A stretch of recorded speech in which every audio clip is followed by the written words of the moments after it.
Tesla, c'est directement un concurrent à 2 grands groupes automobiles français dont l'État est actionnaire via la BPI. Donc vous avez un État qui ouvre à la concurrence à quelqu'un qui a une avance technologique. Comment voulez-vous que cette personne ne lui vole pas des parts de marché de là? Vous n'allez pas me dire que c'est positif. La Chine subventionne ses entreprises, pas les entreprises étrangères. Ils ne sont pas complètement fous.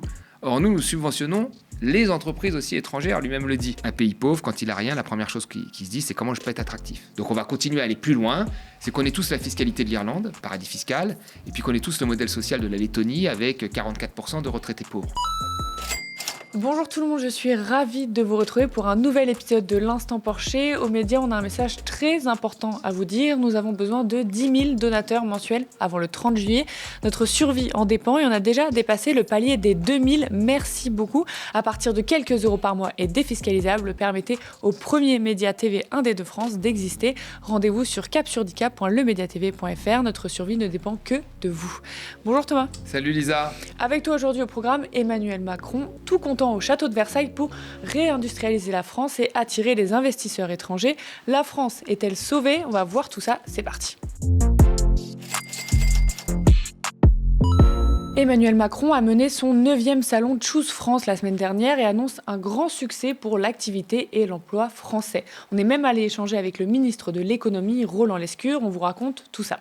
Le salon Choose France, c'est un sommet tenu par Emmanuel Macron qui vante la France au château de Versailles auprès de 200 PDG venus du monde entier pour attirer les investissements étrangers. Roland Lescure, ministre de l'économie, applaudit leur bilan. 71 projets, 93 milliards d'euros d'investissement, 15 000 emplois directs, notamment dans les secteurs des data centers, énergie, finance. Thomas, avant de rentrer dans le détail, là, est-ce que tu partages la joie d'Emmanuel Macron et de son gouvernement? Écoutez, il faut regarder ces chiffres et il faut les manier avec précaution.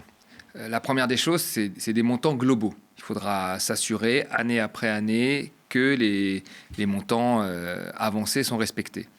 Et puis après, il faut se poser la question de qu'est-ce qu'un investissement étranger? Un investissement étranger, si vous ouvrez une usine, effectivement, ça peut créer des emplois et ça peut avoir quelque chose de positif. Un investissement étranger, si vous rachetez une capacité française, donc vous rachetez un fleuron français, que vous prenez ses savoir-faire, que vous restructurez la boîte et que vous détruisez des emplois, c'est plus positif. Et puis après, il y a la notion de politique industrielle, c'est-à-dire qui est-ce que vous faites rentrer dans votre pays ?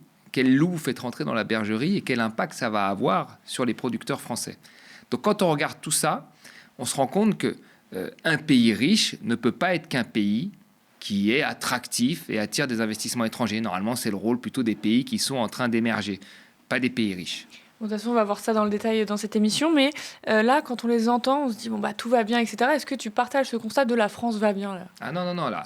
Mais on le sait très bien. Pareil, quand on regarde, encore une fois, des pays en développement, il y a des pays en développement qui sont extrêmement attractifs, même des pays pauvres qui sont extrêmement attractifs parce qu'ils ont des zones franches, parce qu'ils ont des contrats de partage de production pas trop agressifs avec les compagnies pétrolières.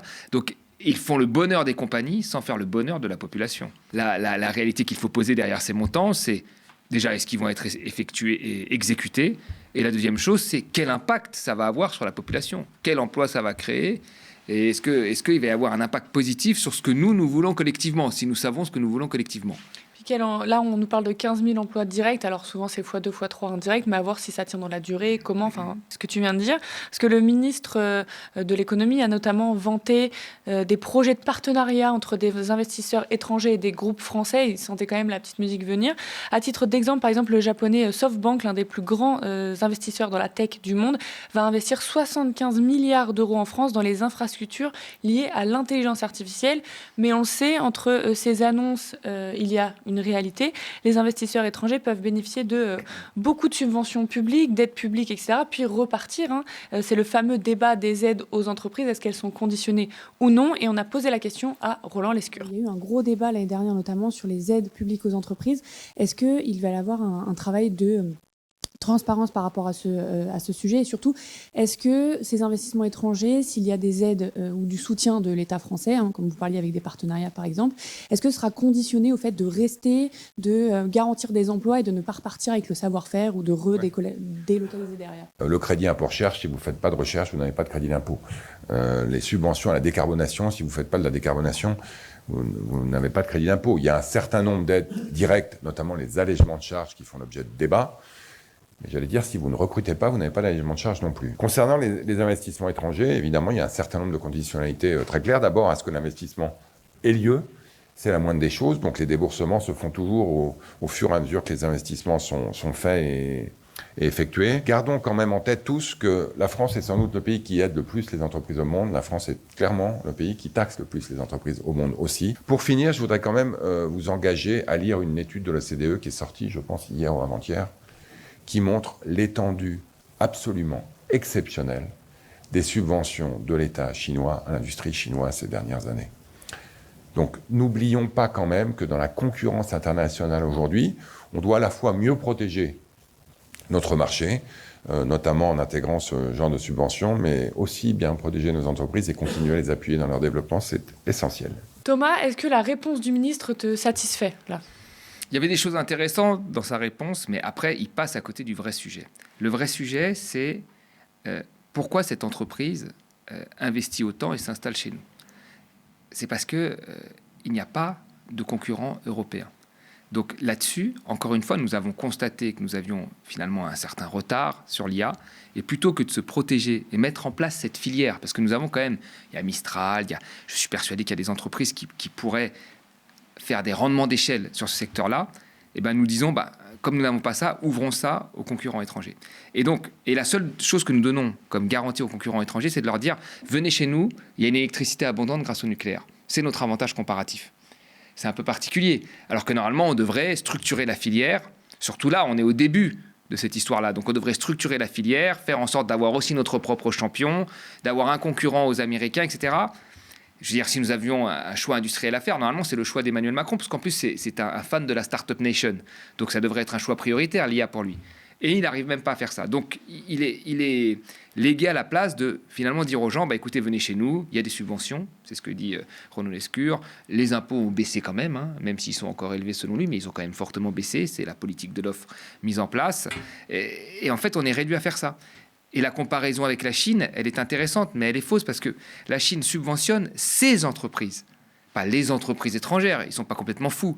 Or, nous subventionnons les entreprises aussi étrangères, lui-même le dit.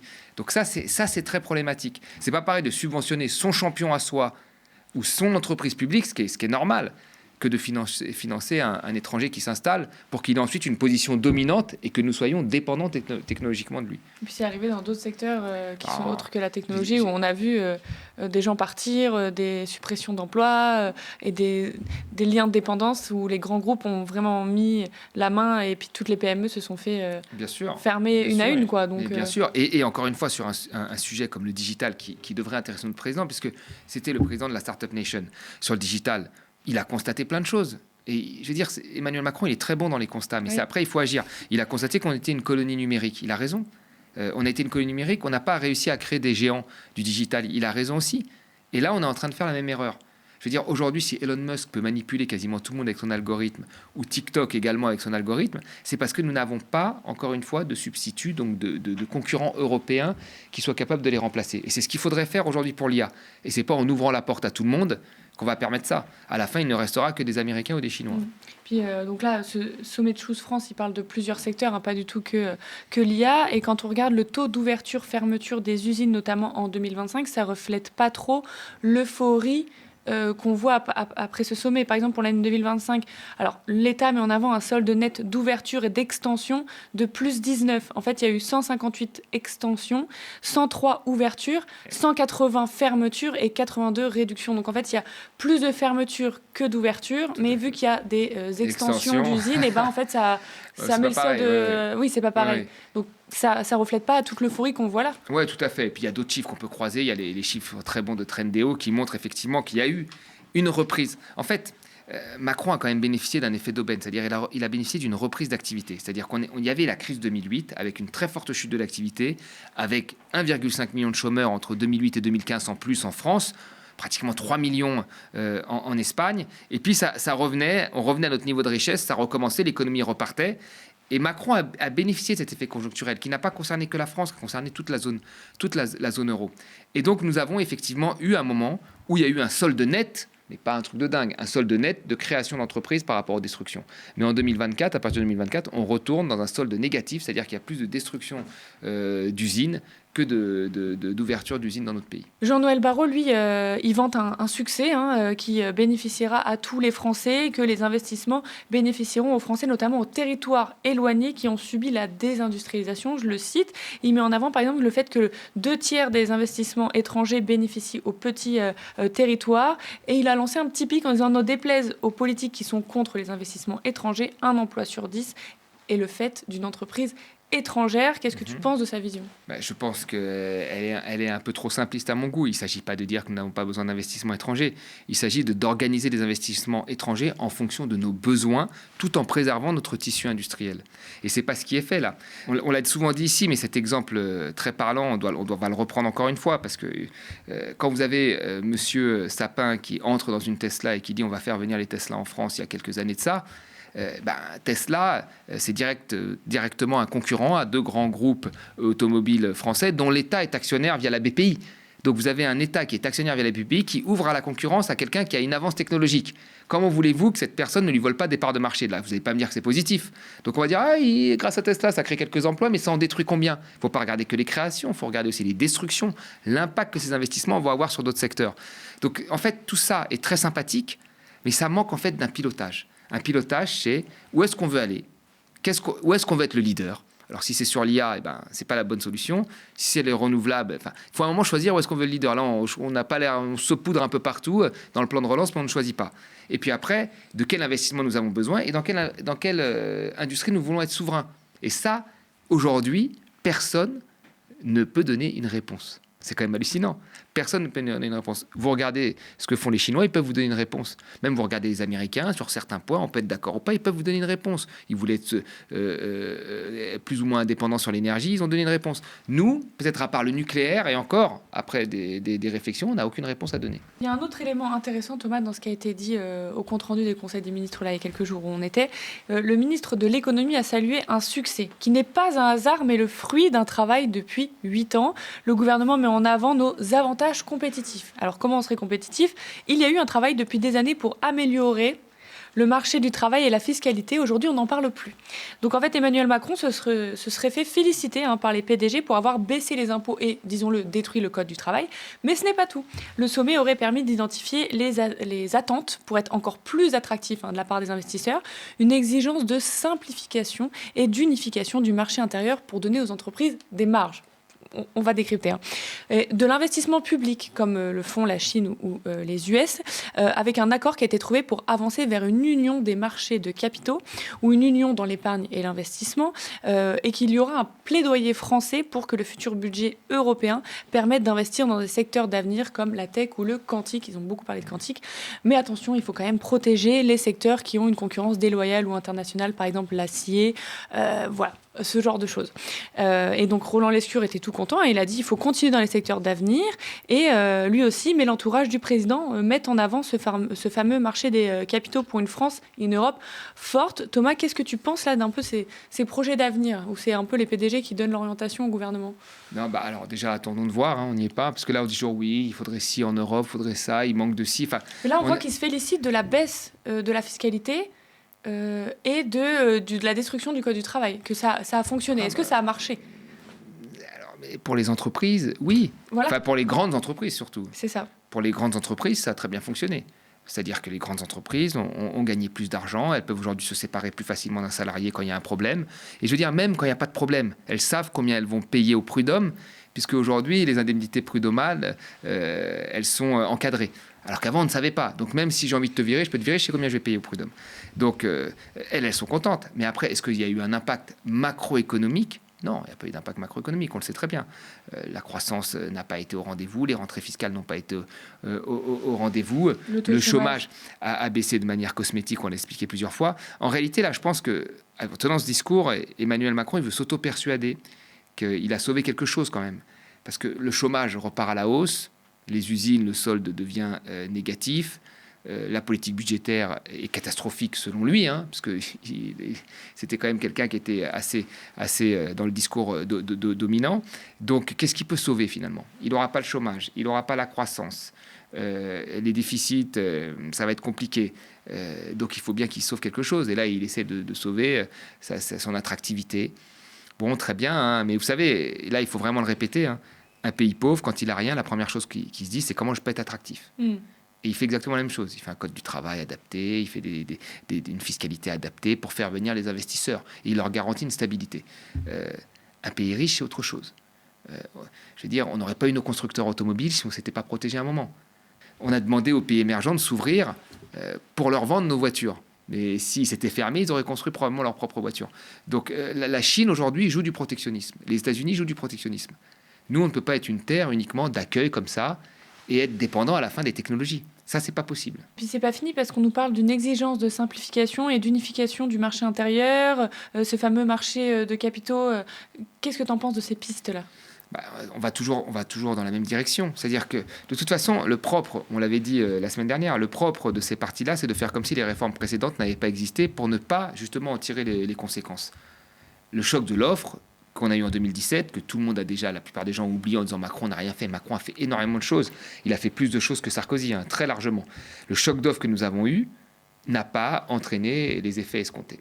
Donc on va continuer à aller plus loin jusqu'au moment où, je veux dire, le but du but, c'est quoi ?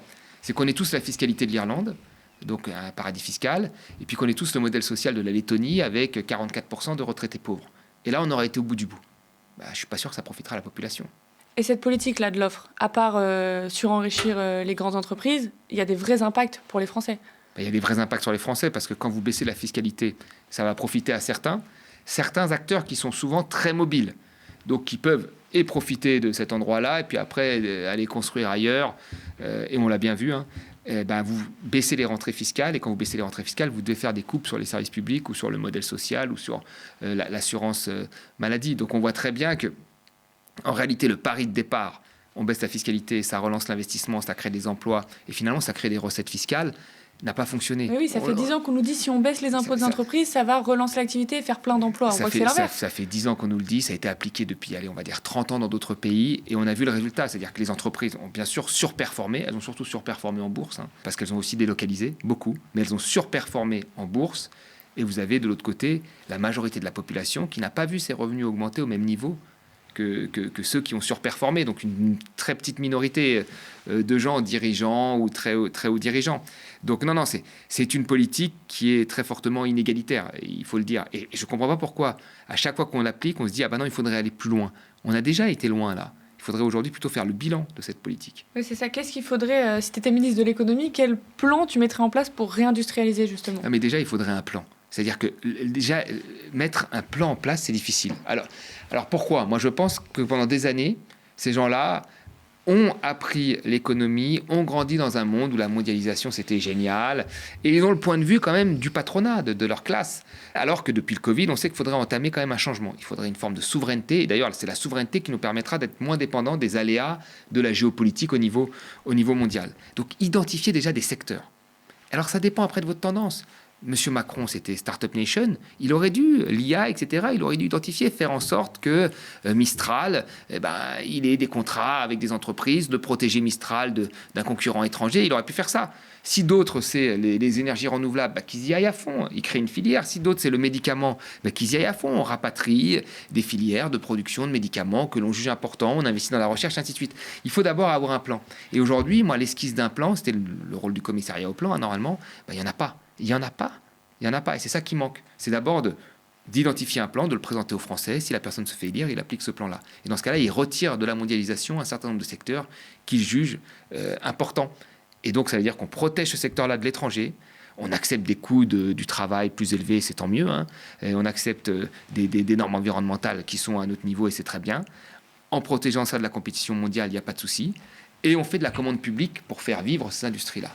Et pourquoi aujourd'hui ils n'arrivent pas à le faire, nos politiques n'arrivent pas à le faire ? Est-ce que c'est simplement de l'idéologie ? Parce que nous, on nous dit oui, mais c'est pas possible, oui, mais déficit, oui, mais concurrence internationale, oui, mais on va pas y arriver si on a des coûts trop élevés. Qu'est-ce que tu réponds ? Pourquoi ils n'y arrivent pas à le faire ? Je pense qu'il y a idéologie et connivence avec des lobbies, parce que faut bien avoir conscience que les grandes entreprises ont gagné énormément d'argent. Quand vous regardez par exemple dans l'automobile, pourquoi on n'a pas été sur l'électrique ou sur l'hybride ? Parce que c'était plus simple pour les lobbies de l'automobile, tous européens de dire non, le diesel est propre, d'aller voir nos politiques et de dire ne faites rien sur le diesel est propre. Alors qu'ils trichaient, il y a eu le Dieselgate, ils trichaient de dire ça aux politiques. Les politiques disent bon, on va rien faire, hein, on va leur donner des baisses d'impôts et puis on va pas les obliger de changer parce que les obliger de changer, il y a un risque pour l'emploi. Donc il y a quand même un chantage qui est fait par les lobbies des grosses boîtes pour que les situations ne changent pas, qu'elles ne s'améliorent que par des baisses d'impôts et des baisses de contraintes, parce que c'est une situation qui est idéale pour eux. Et ça, c'est pas possible. À un moment, il faut aussi inciter les gens, les acteurs, à faire des changements. Et c'est le rôle du politique, normalement. À les guider, leur dire, voilà, vous aurez telle garantie, mais vous devez faire tel changement.